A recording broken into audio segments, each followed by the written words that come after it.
why are men not confident enough to walk up to women now? See, shout out to the guys who are confident enough to walk up to women. The masculinity on earth has diminished drastically that guys don't even come up to you anymore. They'll just stare at you from a distance. As a woman who's trying to embody her feminine energy, you're not going to catch me going up to the guy. You're just not. We can just stare at each other. See, shout out to the guys who are confident enough to walk up to women, because guys don't do that anymore. If God were to guarantee that your 20th person would be the love of your life, you would be so happy to be rejected by all 19. So why are men not confident enough to walk up to women now? We don't chase. We signal like, you can come up to me now. But all men do is just look at you now. And of course, like, if the woman is interested, she's going to keep looking your way too. But it just like stays like that. Nothing ever happens because men don't walk up to women anymore. Or they're just tired of being rejected. But it's like, if God were to tell you that you're going to go through 20 rejections before you get to your yes, and that's going to be the love of your life, you guys would be so happy to go through all 20 because you were just so closer to the love of your life. Come on, guys. You guys got to do better. A better question is why the dynamic isn't mutual. It's not just about confidence, it's about perceived value and risk. When something feels like high risk with low return, men hesitate. And hesitation isn't fear, it's awareness.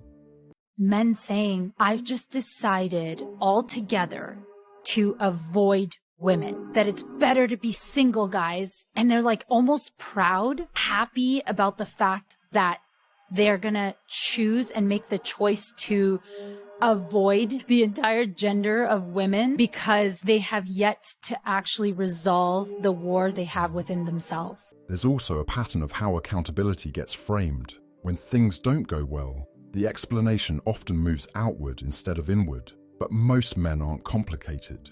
They respond to what they experience. And when peace becomes harder to maintain, stepping back becomes the easier choice. Here's the thing, girls love to complain about how guys don't make the first move anymore, whether that's in person, on cuffed, on Raya, the gym, whatever. Men are not approaching women anymore the way that they used to once upon a time. But then I see these girls when men do approach them, and if they don't think they're cute, these girls are so mean sometimes. And I'm not saying you have to give your number out to every man that approaches you, but if you want men to be more comfortable going up to women, at least be nice, give them the time of day for like 0.7 seconds before letting the conversation die down, and boost the morale, boost the collective, because it's a systemic issue of men not having the confidence to go up to women anymore. But I don't blame them, because when they finally have the courage to, their ego gets stomped, which I'm not above stomping some man egos around here, but like, it's just not always warranted. You can be nice. At some point, that phrase stopped matching reality. The worst she can say is no sounds simple, but the experience tends to be more layered than that. The environment around approaching has changed, and men have adjusted accordingly. It's not hesitation, it's calculation, and once the risk outweighs the return, behavior shifts naturally. Most men just want to know they can. They will ask you for your number just to see if you will give it to them. They will DM you just to see if you will reply. They will ask you on a date just to see if you are willing to go with them. They have no true intention of actually pursuing you or doing right by you. They just want to know they can. They just want to know they can have access to you. They just want to know they could talk to you. They just want to know they could sleep with you so you could stroke their bitch ass, fragile, weak ass egos.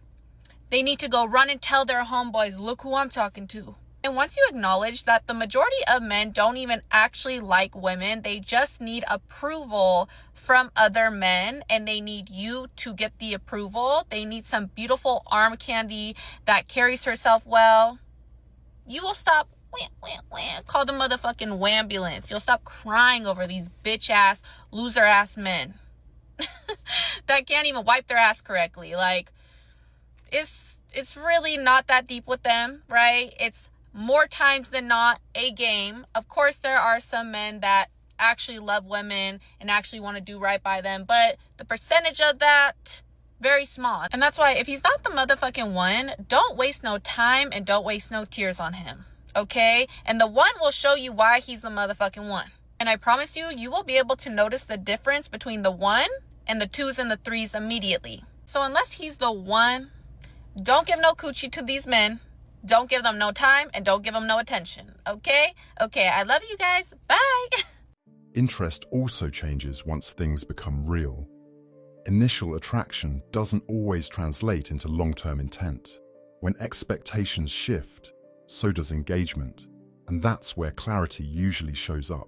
If a man stops chasing, pay close attention. Yep. If a man stops chasing or stops texting first, do not get it twisted. That is not a game. That is not a manipulation tactic. That is a man who has finally realized his true value. He was not born distant. He used to be the one carrying the burden of the conversation alone. He replied instantly to people who took days to respond. He was always available, always ready. He bought the lie that if he just gave enough of his time, eventually he would be chosen. But he learned the hard way that people do not value what they get for free. He realized that being always there didn't make him important. It made him invisible. Even the most patient heart has a limit. He found peace in the silence that he never found in the chase. He stopped trying to force a connection because he realized you cannot beg for attention from people who do not want to give it. So he simply stopped making time for people who treat him like a second choice. They will say he changed, but he just stopped being the only one trying. He withdrew his attention, he closed the door, and he raised his standards. Do not blame him. He didn't ghost you. He outgrew you. Commitment has always been the foundation, not the add-on. Someone can be engaging, pleasant, and even convincing in the moment. But if consistency and respect for commitment aren't there, that eventually shows up. And when it does, the outcome tends to follow the same pattern. I see a lot of girls on social media talk about how they go out to the clubs now and guys don't hit on them or go up to them anymore. Yeah. And I'm thinking to myself, that's because of women. You did that. You did that by blowing men up on social media or screenshotting their courting text or making fun of them or whatever the case may be, that like, now we're just tired, bro. You know what I'm saying? I am that dude. I don't go up to women when I'm out and about.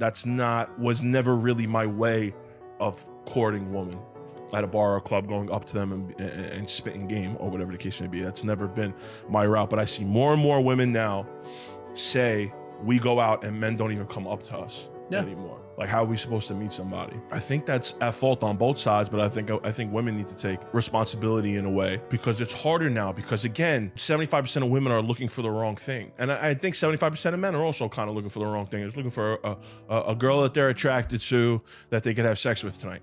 And then whatever happens from there happens from there. Outcomes tend to reflect what gets reinforced. When attention consistently goes in one direction, the results follow. That's not surprising. It's predictable. And once that pattern is clear, expectations should adjust with it. There's one thing that drains a man faster than anything else in a relationship. Yeah. And most women do it every single day without realizing. Yeah. It's not about what you're saying, it's how you're saying it. Mm-hmm. The tone of voice. A lot of women don't realize they've stopped using that soft, warm voice with their man. Yeah. Everything comes out sharp, complaining about this, nagging about that, bringing up what he didn't do. And when was the last time you said something genuinely positive? Mm-hmm. Not sarcastic, not backhanded, just appreciative. Most of the time it's 90% critical and maybe 10% positive, if that. Yeah. And then we wonder why he seems distant or checked out. Yeah. That constant negativity, it's draining. Mm-hmm. Every man needs a place where he feels safe, respected, and welcomed, not spoken to like he's already failed before he even tries. Because when a man feels valued, he naturally gives more, loves harder, and shows up better, and it brings out the version of him you always wanted. Yeah. Your man craves your softness, your warmth. Mm-hmm. He needs to feel like you actually like him. Women dismissing men emotions by them being insecure, that is the most psychotic thing anyone can do. To immediately dismiss what somebody is feeling because they're insecure, that's how you shut somebody down. That's actually what narcissists do. Before you go ahead and do that, maybe start investigating the legitimacy of what they're presenting before you call them insecure. If he says, yes, I am, that means he's weak. And if he says, no, I'm not, that means he's controlled. Where's the room for him to express how he feels in relationship to how you're acting? Right. You have eliminated the ability for the one thing all women want. I want emotional availability. Oh, it's just not like a Disney film? Sorry, didn't want to get in the way of your ego trip. Maybe you should wake up and realize realize that humanity isn't a Disney film. It's very real, and there's a lot of love in what that man has to express to you, but you don't want to hear it because you're calling it security. There's also been a noticeable shift in how men respond to influence and validation. Some men are simply opting out of dynamics that don't feel balanced. It's less about reaction and more about control over their time and energy. And that decision tends to be consistent once made. If the message hit, like, comment, and subscribe. Thanks so much for watching, and I'll see you in the next video.